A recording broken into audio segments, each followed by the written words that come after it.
Danger, caution, don't do that. First నువ్వు బలపరచబడు, నువ్వు బలం తెచ్చుకో. ఆ దయ్యాలను పోరాడుతూ ఉంటావు. ఫస్ట్ నీ మైండ్ని పోరాడు, ఈ శరీరాన్ని పోరాడు.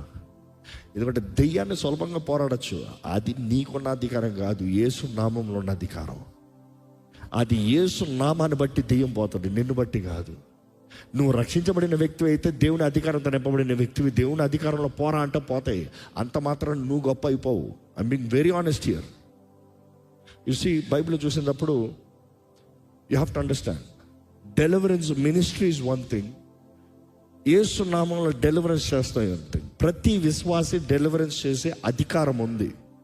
అందుకని ప్రార్థన లేకనా, వాక్యం లేకనా, సరైన జీవితం లేకనా, శక్తి లేకనా నేను డెలివరెన్స్ చేస్తానంటావా, ఆ దెయ్యాలన్నీ నీ మీదకి వస్తాయి. జాగ్రత్త.